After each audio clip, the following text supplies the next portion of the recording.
안녕하세요. 네, 잘 들립니까? 네. 네. 대답하실 때 여러분들 스페이스바 많이 사용하시나요?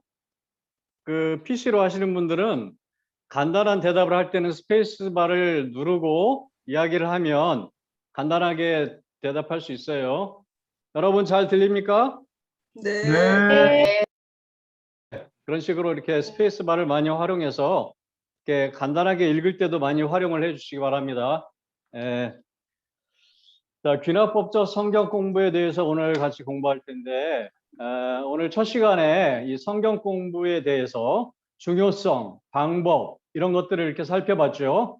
여러 가지 성경 공부 방법들이 있는데, 또 그 중에 하나가 이 귀납법적 성경 공부 방법이에요. 귀납법적 성경 공부 방법이 최고의 성경 공부 방법이 아니고, 여러 가지 성경 공부 방법 중에 하나다라고 이렇게 이해를 하시면 됩니다. 그래서 오늘은 성경 공부와 관련해서 이게 패키지로 이렇게 한 묶음으로 진행이 되는 겁니다. 그래서 계속해서 이렇게 공부를 하는 거기 때문에 별도로 제가 학습 목표나 기도는 안 하겠습니다. 앞에서 다 이렇게 문을 열어주셨기 때문에 계속 이어서 간다고 생각하시면 돼요.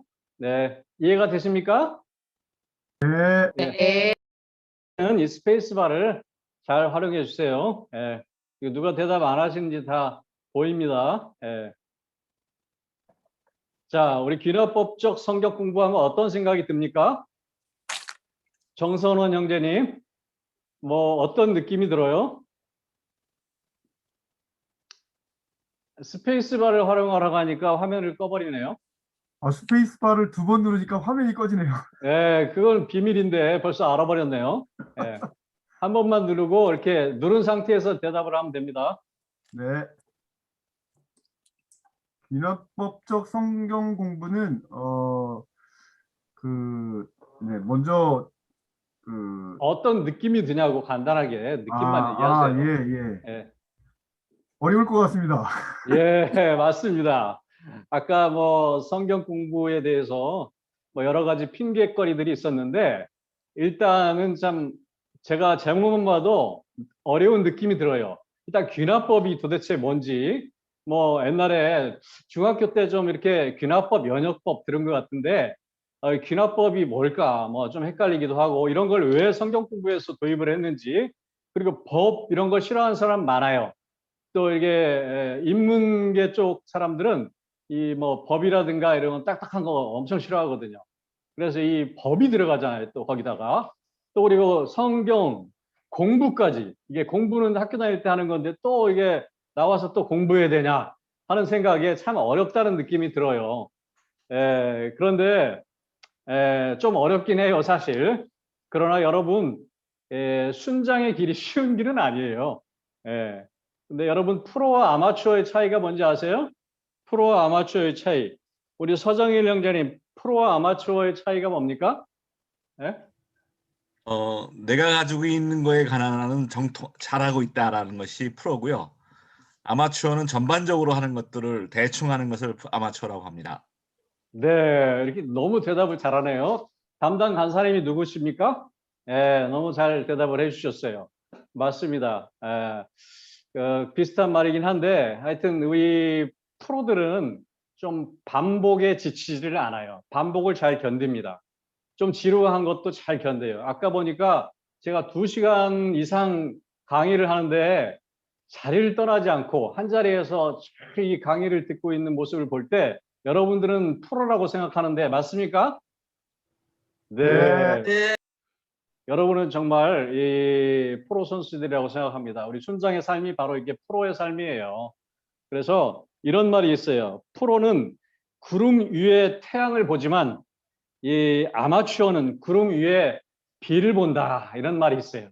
바로 우리 순장들의 삶이 바로 이 어려운 과정을 통해서 하나님께서 일하실 것들을 기대하면서 우리가 또 기쁨으로 또 이 반복적인 것들을 잘 견디는 사람들이라고 저는 생각합니다. 아멘. 아멘. 아멘. 네. 그래서 이 귀납법적 성경 공부는 이 고기를 몇 마리 잡아가지고 여러분에게 드리는 게 아니고 고기 잡는 방법을 가르쳐 드리는 거예요. 고기 잡는 방법을 알면 어떻게 됩니까? 평생 동안 생존이 가능해요. 영적으로 평생 스스로 생존이 가능한 게 바로 이 방법을 깨닫는 거죠. 그러니까 낚시를 배우고 고기 잡는 방법을 배우면 우리가 스스로 영적으로 생존할 수 있고 이 바다, 말씀의 바다를 이렇게 누리는 그런 기쁨을 얻을 수가 있어요. 그만큼 이제 중요하기 때문에 저희들이 계속해서 강조를 하고 여러분에게 그 방법을 가르치는 것이다라고 이해를 하시면 됩니다. 그래서 제가 조금 쉽게 여러분들 혹시 다 아시겠지만 쉽게 풀어드리기 위해서 간단하게 개념적인 것부터 이렇게 좀 설명을 몇 가지 드리고 진행을 하겠습니다. 중복되는 부분도 일부 있을 수 있는데 또 참고가 될 만한 것들을 제가 준비를 해봤어요. 이 귀납법과 연역법, 이게 중세 시대에 이 철학자나 과학자들이 어떤 정의나 내지는 명제를 이렇게 증명하고 입증하는 그런 방법적으로 이 두 가지 방법들이 이제 사용이 됐어요. 오늘날에도 이게 이제 어떤 증거를 가지고 결론에 도출하는 그런 과정에 있어서 이 두 가지 방법을 많이 쓰죠. 귀납법은 뭐냐 한마디로 구체적인 증거를 가지고 결론에 도출하는 과정을 귀납법적인 방법이라고 합니다. 그리고 연역법은 결론을 딱 정해놓고 그거에 대한 구체적인 증거를 찾아가는 입증해가는 과정을 이제 연역법이라고 하죠. 그래서 오늘은 이 귀납법적으로 성경 공부하는 방법이 어떤 건지를 이렇게 설명하는 거예요. 그래서 여러분 그 귀납법적인 성경 공부 방법과 연역법적인 성경 공부 방법이 어떤 차이가 있는지 같이 한번 이제 살펴보면 먼저 이 접근하는 방법이 아까 말씀해 드렸듯이 구체적인 성경의 근거를 찾아서 그거를 통해서 하나님께서 말씀하시는 성경의 원리를 찾는 방법, 이게 바로 귀납법적 방법이라면 연역법적 방법은 특정한 주제를 딱 정하고 예를 들어 순종이다 아니면 구원이다 이런 주제를 딱 정하고 그거에 대한 구체적인 성경적인 근거를 이렇게 찾아가는 그런 방법, 공부 방법이 바로 이제 연역법적 방법이죠. 모임의 형태에 있어서는 이 소그룹에서 귀납법적 방법이 가장 효과적이에요. 그래서 함께 구체적으로 자기가 관찰한 것들을 나누고 적용한 것들을 나누고 해서 소그룹을 운영하는 데 있어서 이 귀납법적인 방법만큼 효과적인 방법이 없어요. 근데 이제 연역법적 방법은 주로 대그룹에서 합니다. 강의를 한다든가 많은 사람을 모아놓고 이렇게 설명을 할 때 아주 효과적이에요. 그리고 이제 리더의 권위, 인도자 내지는 사회자라고 볼 수가 있죠. 리더의 권위라는 게 얼마나 그 모임에서 그 소그룹이나 대그룹에서 주도적인 역할을 하느냐, 이게 바로 권위잖아요. 근데 소그룹에서는 인도자, 사회자가 권위가 되게 약합니다. 그래서 참여한 다른 사람들이 많은 말씀을 할 수 있도록 기회를 드릴 수가 있어요. 그래서 아주 효과적이고 연역법적 방법은 거의 권위가 일방적이죠. 그래서 한 사람이 거의 주도적으로 이야기를 하는 구조로 이렇게 이루어질 수밖에 없습니다. 전달하는 방법은 마찬가지로 대화와 토론을 통해서 이 투웨이 방법이라면 연역법적인 방법은 일방적이기 때문에 원웨이 방식이다. 근데 거기에 참여하는 순원들의 역할은 어떤 거예요? 귀납법적인 방법은 능동적으로 자발적으로 참여하는 그런 분위기인 반면에 연역법적인 방법은 수동적으로 뭐 질문하는 사람에 대해서만 반응을 하는 그런 모습일 수밖에 없어요. 그래서 우리가 강의하는 부분도 이런 연역법적인 방법으로 주로 강의를 할 수밖에 없고 여러분들에게 이제 효과적으로 설명하기 위해서 이 방법을 쓸 수밖에 없습니다. 그러나 성경 공부할 때는 귀납법적 방법으로 우리가 하는 게 가장 효과적이다. 다시 한번 이 장단점을 좀 정리를 해드리면 이 귀납법적 성경 공부 방법은 변화와 성숙에 있어서 가장 효과적인 방법이에요. 자기가 깨닫고 자기가 발견한 말씀을 나한테 적용을 하면 이 적용이 정말 구체적이고 마음에 와닿는 그런 적용이 될 수가 있죠. 실질적인 적용. 그리고 스스로 진리를 발견하는 기쁨을 누릴 수가 있어요. 그래서 수박을 먹는데 자기가 딱 수박을 쪼개가지고 이렇게 딱 먹는 그 느낌. 그게 바로 이제 귀납법적인 방법이라면 장점이라면 연역법적인 방법은 시간이 절약이 되죠. 많은 정보를 짧은 시간에 전달할 수 있는 그런 장점이 있다. 그리고 귀납법적인 단점은 뭐냐면 아무래도 관찰하고 해석하고 이런 과정이 있기 때문에 시간이 좀 많이 걸릴 수 있다는 단점이 있고 이렇게 관찰하다 보면 좀 체계적이지 않은 것 같아요. 뭔가 이렇게 중구난방인 것 같은데 그 속에서 뭔가 이렇게 원리를 찾아가는 그러한 방법이기 때문에 겉으로 보기에는 굉장히 비체계적인 그런 모습으로 보일 수가 있습니다. 연역법적인 방법은 주입식이라는 그런 단점, 참여자가 수동적이라는 그런 단점을 가지고 있고요. 그래서 구체적으로 우리가 어떨 때 이런 걸 많이 활용하느냐, 바로 장별 공부에서 귀납법적 방법이 많이 활용되고 있고요. 주제별, 인물별, 교리별. 그래서 어떤 주제를 정하고 어떤 특정 인물을 정하고 교리에 대한 주제를 정해서 그거 관련된 그런 성경 구절을 구약과 신약에서 이렇게 다 찾아가는 그런 연역법적 방법이 아주 이제 효과적으로 활용되는 거죠. 자, 그래서 우리는 이 장점이 많은 이 귀납법적 방법을 우리 BBB 소그룹에서는 선택해서 이거를 활용을 하고 있습니다. 그래서 많은 그 제자 훈련하는 교회들이 바로 이 귀납법적 성경 공부를 강조하는 이유가 뭔지 아세요? 아무리 설교를 유창하게 멋있게 해도 잘 교인들이 변하지를 않더라. 30년 교회 생활 한 사람보다 3년 제자 훈련 한 사람이 더 성장하더라. 이런 그 경험적인 것들. 아무리 많이 듣고 읽고 보아도 이 내 것이 안 되면 그게 아무런 영향력을 발휘하지 못하는 거죠. 순종의 삶으로 변화되지 않으면 그게 아무 소용이 없을 수 있다는 거죠. 그런 것들을 깨닫고 과거에 이 제자 훈련, 선교 단체의 전유물처럼 여겼던 제자 훈련을 교회에 도입한 최초의 한국의 목사님이 누군지 아세요? 제가 기억에는 이제 옥하는 목사님이라고 들어보신 분 계시죠?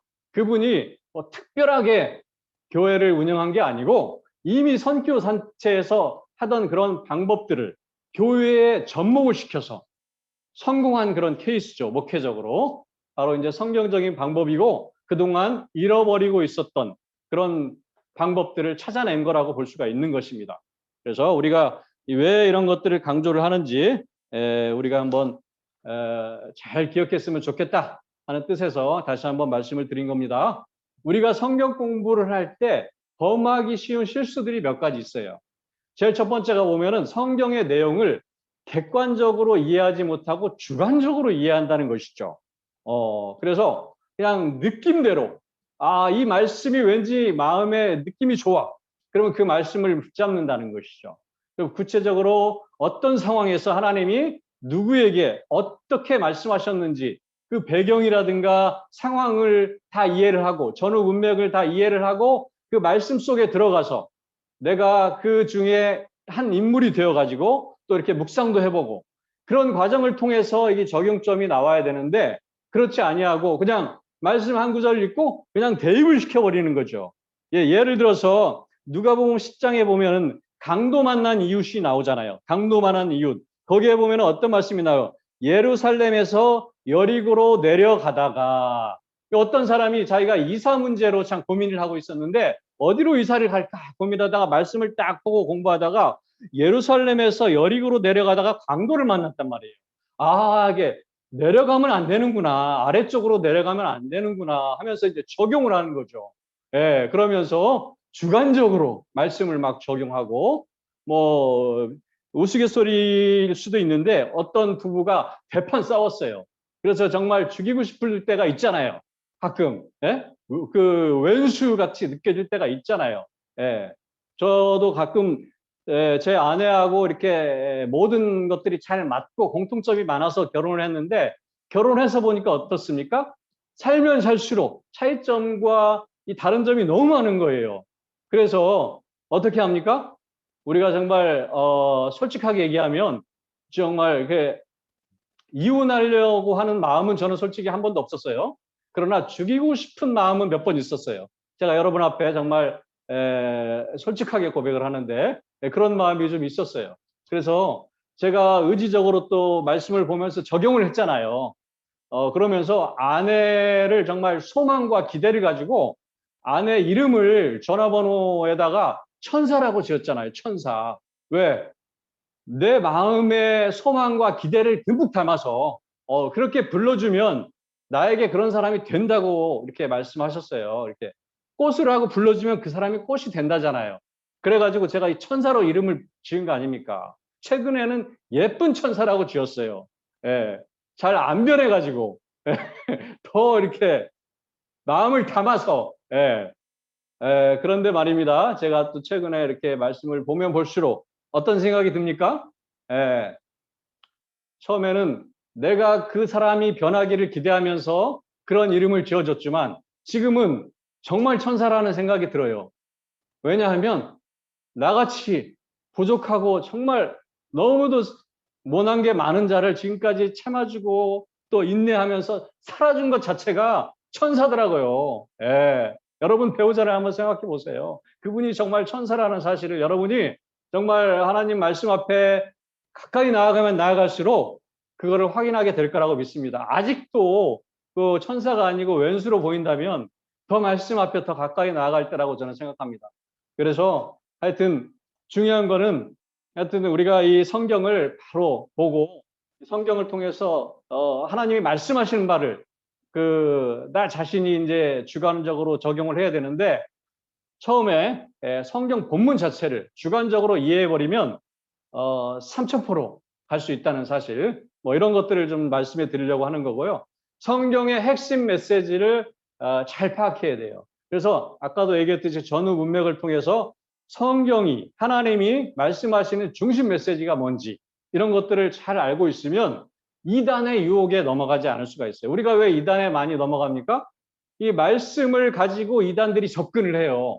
말씀을 근거로 이야기하면 우리 많은 성도들이 다 맞는 줄 알아요. 말씀만 대입하면 그게 맞는 줄 알아요. 이게 어떤 근거에서 어떤 배경에서 나온 말씀인지를 모르고 이단들의 특징은 뭐냐면 자기들의 어떤 논리를 성경의 구석구석에서 찾아가지고 그거를 증명하기 위해서 성경을 이용하는 거거든요. 근데 그거에 대한 분별력이 없으니까 말씀에 의해서 이야기를 하면 그게 맞는구나 이렇게 오해할 수 있다는 거죠. 그래서 우리가 말씀을 볼 때 그래서 이게 어떤 상황에서 어떤 말씀인지 그 핵심 내용을 잘 파악하는 게 중요하다는 얘기죠. 그래서 귀납법적 성경 공부가 왜 중요한지 이런 걸 이제 말씀해 드리고 싶어서 말씀하는 거고요. 또 과거의 지식이나 경험을 근거로 과거에 내가 목사님한테 들었던 설교 말씀 또 내가 경험했던 거 이런 걸 근거로 막 말씀을 해석을 해요. 말씀 본래의 목적, 말씀에서 하나님이 그 당시 상황에서 이야기하고 싶어 하는 거, 그거를 좀 이렇게 찾아내려고 노력을 하기 이전에 말씀을 보는 순간, 이 말씀은 내가 과거에 들었던 목사님 말씀이 이렇게 하셨으니까 이거는 이걸 거야 하면서 바로 대입을 시켜버리는 거죠. 그러면은 풍성한 깊이 있는 말씀 공부가 될 수가 없어요. 그러다 보니까 어떻게 돼? 결론적으로 적용도 왜곡될 수밖에 없는 그런 구조를 가지고 있다는 거죠. 그래서 우리가 성경 공부할 때 이 범하기 전 실수들을 최소화시켜 나가기 위해서 우리가 귀납법적 성경 공부 방법이 필요하다. 이런 걸 다시 한번 이제 강조를 드리고 싶습니다. 자, 다음으로 귀납법적 성경 공부 준비 도구 아까 잘 얘기를 해 주셨는데 이 중에서 제일 중요한 도구가 성경이라고 이야기를 했죠. 여러분 성경이 몇 가지가 있어요? 우리 송경술 간사님 친에 박정기 형제님 어디 계세요? 네, 네, 우리 성경에는 몇 가지 종류가 있을까요? 종류요. 네, 음, 뭐 한마디로 대답하기는 어렵죠. 네, 예, 아마 종류라고 하면 이렇게 어떤 종류인지 뭐 언어적으로도 지금 성경의 종류가 어마어마하죠. 각 나라 말로 다 번역이 되어 있으니까 그리고 버전도 참 많아요. 버전 그런 것들이 많은데 도대체 어떤 성경을 가지고 공부해야 되는지 이런 부분도 우리가 좀 알 필요가 있죠. 그리고 이제 또 필요한 도구가 성구사전, 성경사전. 제가 보니까 이런 것들은 이 네이버에 검색을 하면 이런 것들은 웬만한 거는 다 검색이 돼요. 성경사전, 라이프 성경사전 이게 네이버에 다 들어가 있더라고요. 뭐 그래서 이런 것들도 사실은 옛날에 우리가 BTC1 뭐 이렇게 또 수료할 때 선물로도 많이 주고 그랬었는데 그거 많이 활용하십니까? 예. 아무래도 이제 네이버보다 성경 사전을 직접 찾아보는 것도 도움이 많이 되겠죠. 그리고 성경 지도 뭐 이런 건 정말 그 당시 상황에서 지리적으로 또 어떤 상황이었는지를 우리가 이해하면 좀 더 풍성하게 예수님 당시의 그 상황 속으로 내가 들어가서 실제로 이렇게 경험하면서 느끼면서 성경을 공부할 수 있기 때문에 정말 풍성해집니다. 끝으로 이 주석이라는 게 있죠. 이 주석은 우리가 가급적 안 보는 게 좋다. 저는 이제 당부를 드립니다. 이 주석을 보는 순간 귀납법적 성경 공부의 맛을 잃어버려요. 이 주석을 보는 순간 발전이 없어요. 공부에. 그래서 주석은 저는 가급적 안 보고 정말 순장이라면 마지막에 이제 그 정말 순원들이 어려운 질문을 했을 때 내가 어떻게 대답할지 이런 걸 모를 때 고민 찾다가 끝으로 다른 사람은 어떻게 이거를 해석했는지를 한번 참고하기 위해서 보는 거지 이 주석의 말씀이 맞는 게 아니다. 여러분 주석자마다 다 견해가 틀리고요. 해석이 틀리다는 거 조금씩 틀리고 뭐 완전히 틀리는 건 없지만 그래도 비슷비슷하긴 하지만 조금씩 틀릴 수 있다는 거. 주석을 너무 믿는 사람이 있더라고요. 주석만 공부해가지고 와가지고 성경 공부할 때 막 나눠요. 그거는 자기한테 아무 유익도 안 되거든요. 내가 묵상해서 내가 받은 은혜를 나눠야지 정말 나한테도 실질적인 공부가 되고 은혜가 되고 또 발전이 되고 성장이 되는 거거든요. 그래서 이 주석을 조심하고 가능하면 저는 성경만 봐도 이 다 내용이 이해가 되고 해석이 된다고 저는 생각합니다. 그리고 성경 사전, 그 당시 용어, 특수한 용어들 잘 이해 안 가는 것들이 있잖아요. 그런 것들을 이제 성경 사전을 한 번씩 보면 여기서도 다 대부분 다 풀려요.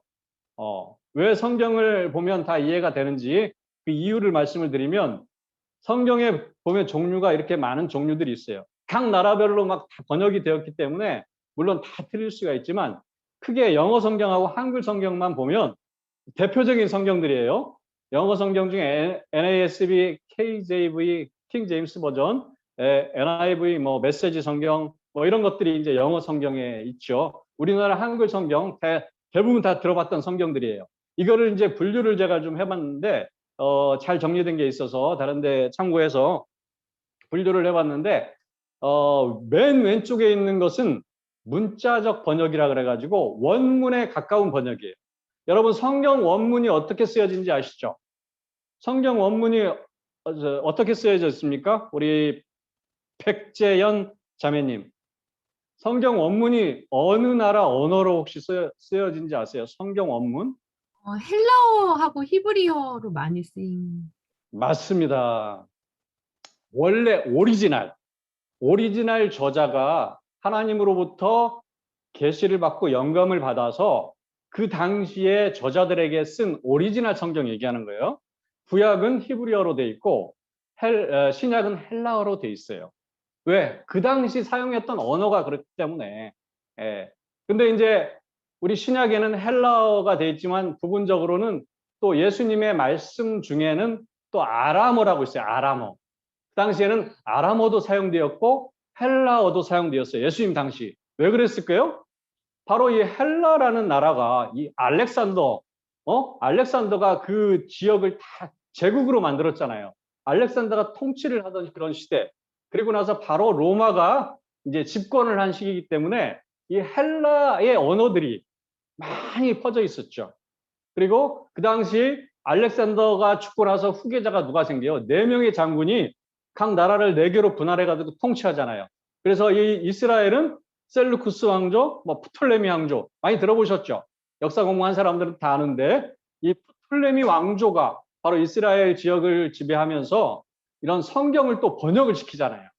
그래서 구약 성경, 그 당시에는 구약 성경만 있었는데 히브리어 된 성경을 헬라어로 번역한 그 최초의 번역이 바로 70인역이라는 게 아니에요. 70인역.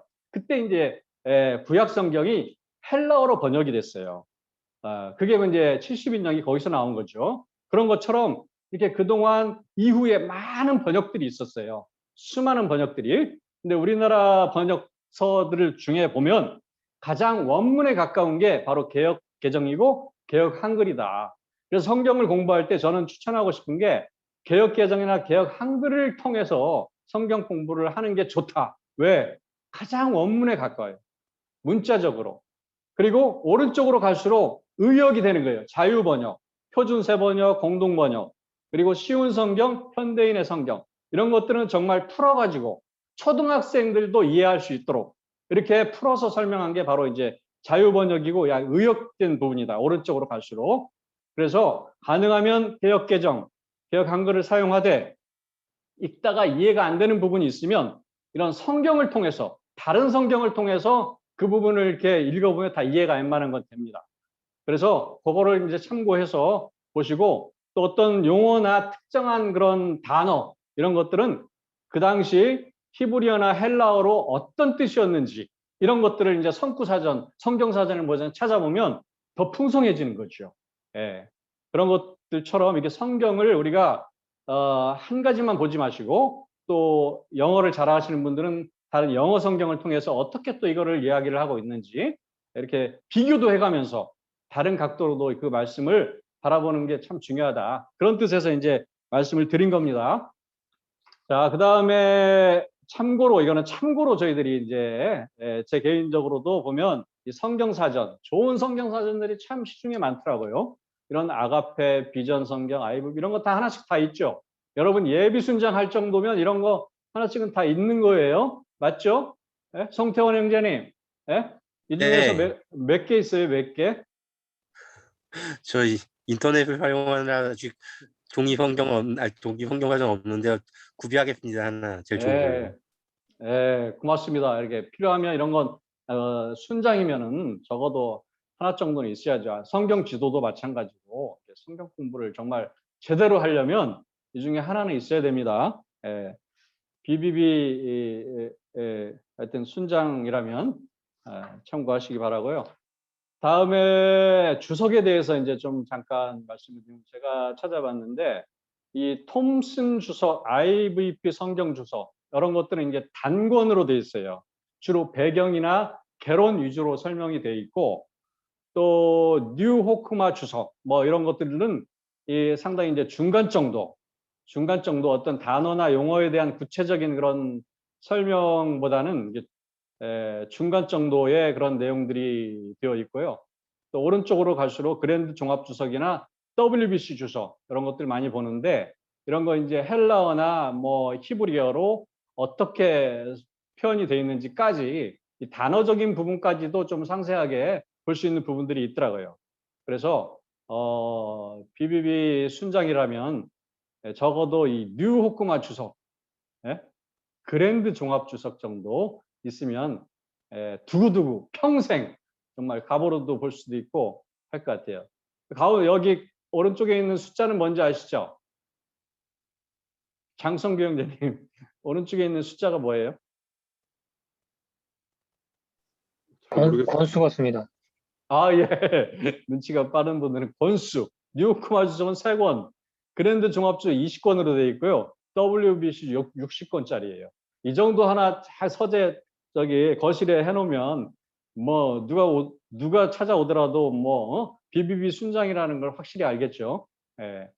자, 하여튼 가격대를 참고로 알려드리면 톰슨 주석이나 IVP 성경 주석은 한 몇만 원대, 뉴요크마 주석은 한 10만 원대, 그랜드 종합 주석은 한 50만 원대, WBC 주석 100만 원대, 뭐 이 정도. 얼마 안 되죠. 중고로도 이렇게 나와 있는 것들이 있습니다. 참고하시고요. 정보 차원에서 말씀을 드리는 겁니다. 자, 균형법적 성경 공부 절차는 아까도 여러 번 말씀을 해 주셨는데 크게 3가지로 이렇게 나누죠. 3가지. 관찰, 해석, 적용. 이 3단계. 이 3단계에 대해서 그 배경을 잠깐 설명을 드리면 기본 원리가 있어요. 그 당시 우리 성경이 언제 쓰여졌죠? 보통 최소 2000년 전에 쓰여졌어요. 구약 같은 경우는 막 4000년 전 이렇게 넘어가잖아요. 그 당시 환경하고 지금의 환경하고 같을까요? 다를까요?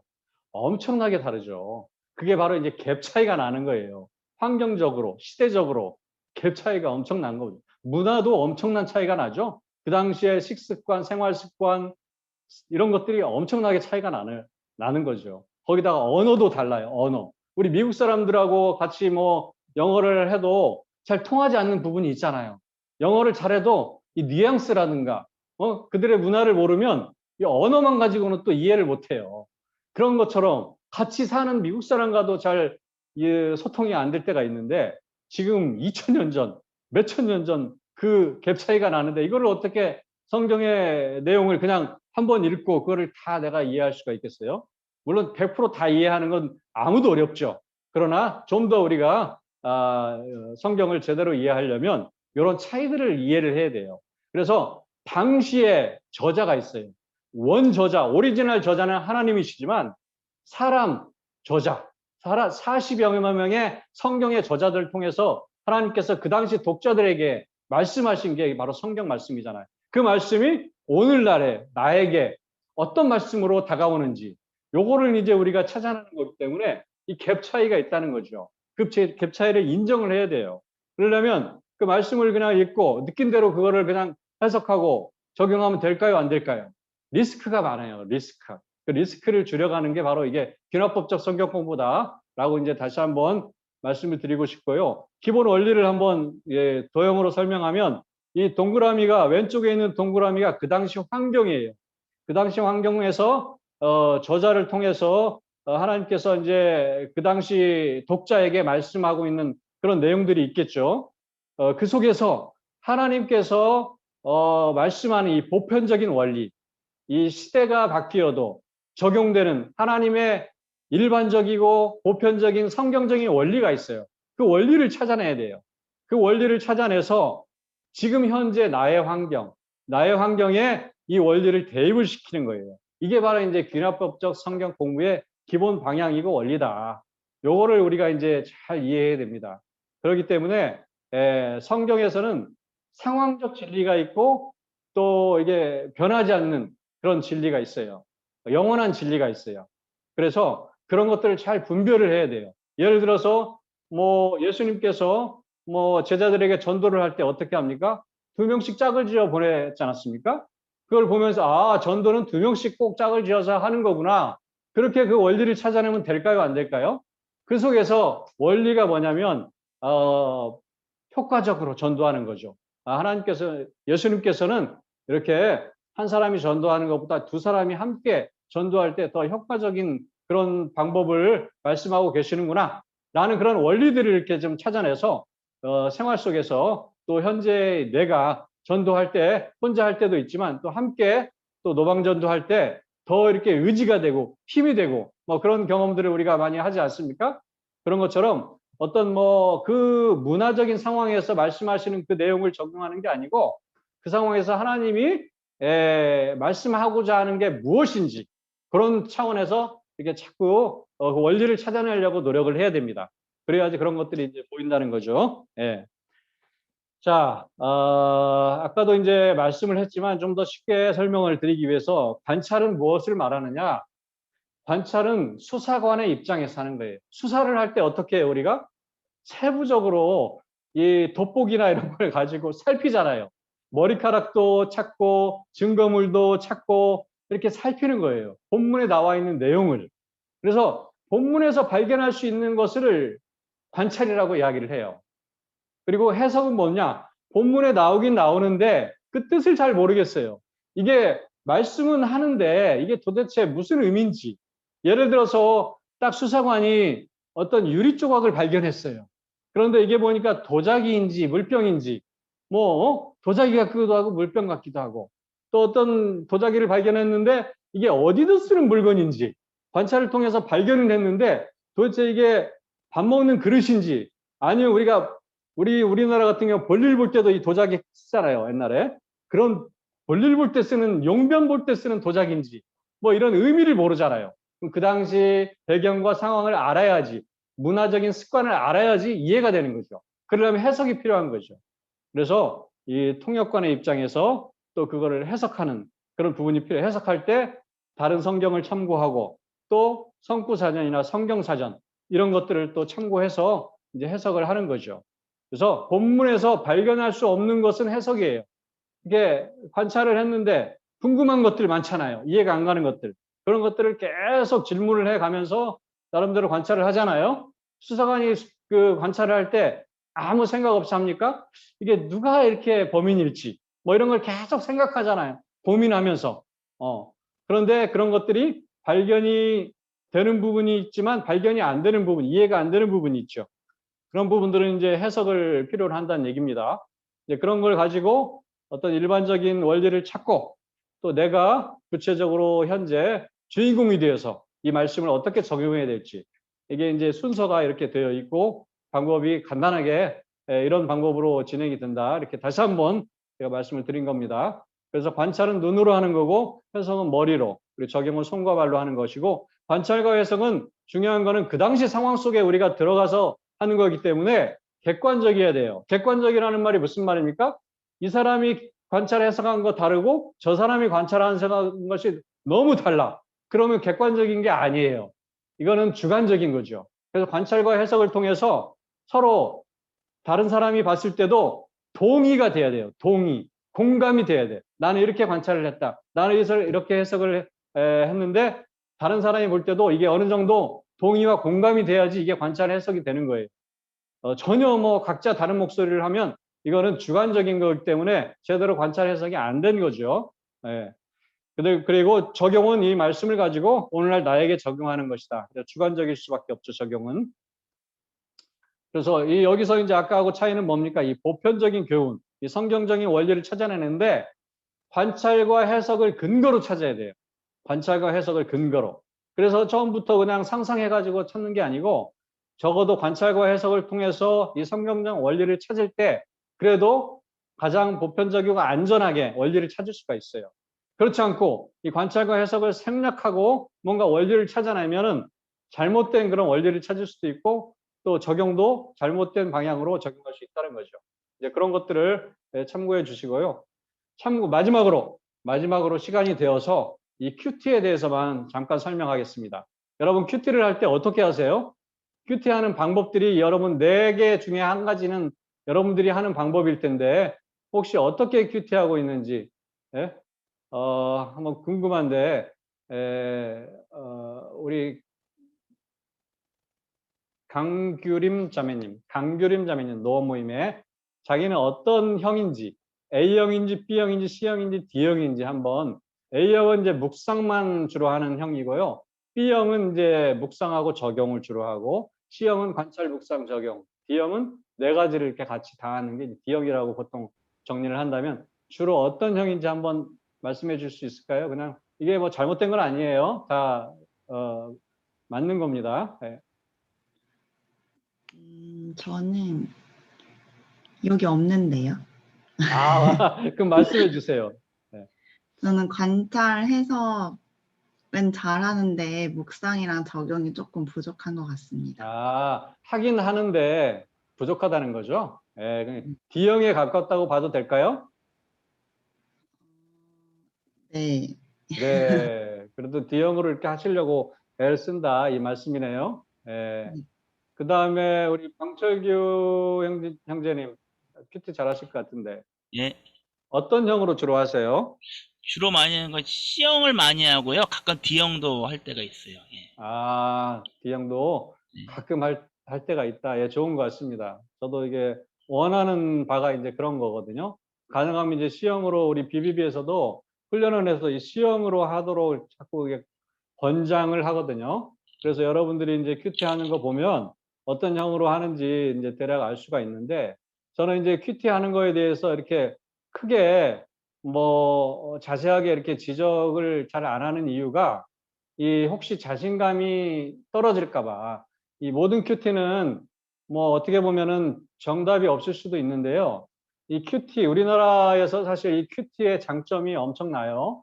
이 그동안 평신도들이 성경 말씀을 꾸준히 안 읽었어요. 근데 큐티를 통해서 매일 큐티를 하게 되고 성경을 읽게 되고 그 말씀을 본다는 것 자체가 어마어마한 거거든요. 이게 바로 제1 종교개혁적 사건이에요.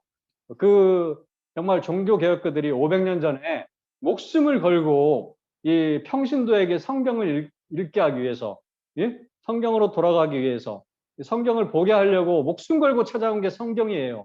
과거에는 그 목회자들, 사제들의 전유물이었잖아요. 아무도 성경을 볼 수가 없었는데 이 성경을 볼 수 있다는 게 이 종교개혁적 사건이라니까요. 근데 나아가서 제2의 종교개혁이 뭐라고요? 바로 이 평신도들에게 사역을, 존 스토트 목사님이 하신 말씀이잖아요. 제2의 종교개혁적 사건이 평신도가 사역을 한다는 거예요. 말씀을 전하고 말씀을 가르치는 거.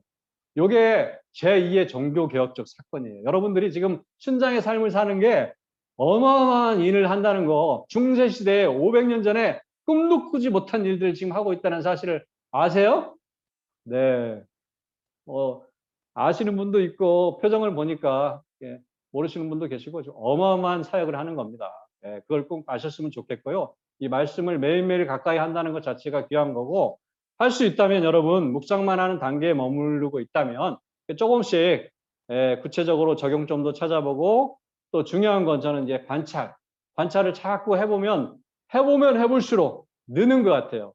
저는 이게 관찰하는 게 너무 재밌어가지고 뭐 처음에 비비비아스 제 이름을 가지고도 막 관찰을 해봤어요.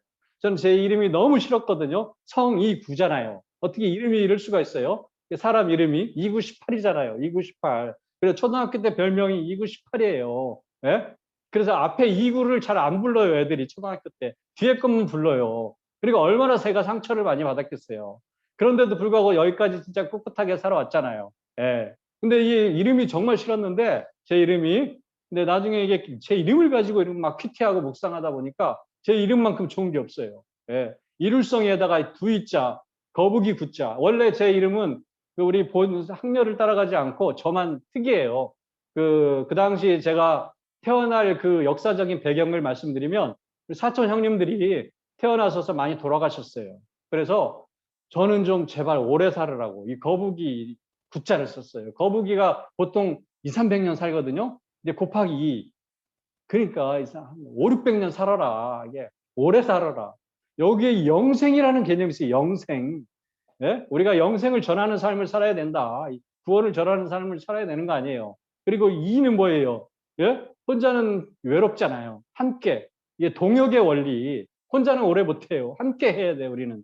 여기 모세도 혼자 못한다고 막 하잖아요. 아론을 붙여준다고 하잖아요. 우리 옆에 있는 그 한 사람, 함께하는 동지가 있기 때문에 우리는 끝까지 갈 수 있는 거예요. 그런 마음으로. 그래서 저는 내 이름이 그때부터 너무 좋아졌어요. 그래서 이 사역의 원리, 이 원리들이 여기에 다 들어가 있는 거예요. 핵심 원리들이. 자, 그렇게 이렇게 뭐든지 저는 지나갈 때마다 이렇게 이 간판을 보면서도 막 관찰해보고, 그런 게 참 재밌더라고요. 그러면서 이렇게도 해보고 저렇게도 해보고, 이 관찰을 하면 할수록 너무 재밌고 이렇게 느는 것 같아요. 그래서 성경 속에서 막 새로운 걸 발견하는 기쁨, 예? 이 보석을 발견하는 그런 기쁨들을 막, 내가 이렇게 그 진리를 발견했을 때 그 기쁨 여러분 아세요? 그런 거 많이 경험하시죠? 예. 뭐 졸려온 사람도 몇 사람 있는 것 같은데 이제 다 끝내야 돼요. 어차피 시간이 다 되어서. D형 큐티 같은 경우는 제가 일주일에 한두 번 정도는 좀 시간 날 때 풍성하게 1시간 정도 잡고 좀 충분하게 성구사전도 찾아보고 이렇게 원어도 좀 한번 찾아보고 해서 그 풍성한 이해를 좀 통해서 그 묵상과 정령으로 나아간다면 정말 깊이 있고 정말 은혜가 넘치는 그런, 그래서 성경 공부 시간이 막 기다려지는 거죠. 막 나누고 싶어가지고 그런 은혜들을 좀 함께 누렸으면 좋겠습니다. 오늘은 여기까지. 그래서 관찰에 대한 실습, 그리고 해석에 대한 실습, 이런 것들은 다음 주에, 그 다음 주에 앞으로 2주나 더 같이 공부를 해야 됩니다. 그러니까 그때 천천히 쉬운 것부터 한번 해볼 테니까 편안하게 그냥 있는 그대로, 우리끼리니까. 훈련은 간사님들 뭐 다 우리끼리잖아요. 외부에서 오는 강사가 아니고 우리끼리니까 그냥 편안하게 같이 좀 궁금한 것도 질문하고 그렇게 진행을 했으면 좋겠습니다. 네, 아멘. 제가 마무리 기도하고 마치겠습니다. 하나님 감사합니다. 우리 귀한 훈련생들 한 분 한 분을 주님께서 이 자리에 불러주시고 여기까지 인도하신 하나님의 특별한 계획과 뜻이 있음을 믿습니다. 우리가 선택해서 우리가 결정해서 온 것 같지만 하나님께서 인도하시고 또 하나님께서 아름답게 쓰시기 위해서 이 훈련 가운데 보내주셨음을 믿습니다. 여러 가지 어려운 환경들이 있지만 믿음의 눈으로 바라보게 도와주시고 또 이 환경을 통해서 일하시는 하나님을 경험할 수 있는 살아있는 훈련 되게 하여 주시옵소서. 특별히 기납법적 성경 공부에 대한 개념과 또 원리들을 잘 익혀서 우리 순원들을 양육할 때 정말 풍성한 그런 나눔과 깊이 있는 은혜들이 넘치게 하여 주시옵소서. 남은 시간도 주님께서 함께하여 주실 줄 믿고 감사드리며 존귀하신 예수님의 이름으로 기도합니다. 아멘. 수고하셨습니다. 수고하셨습니다.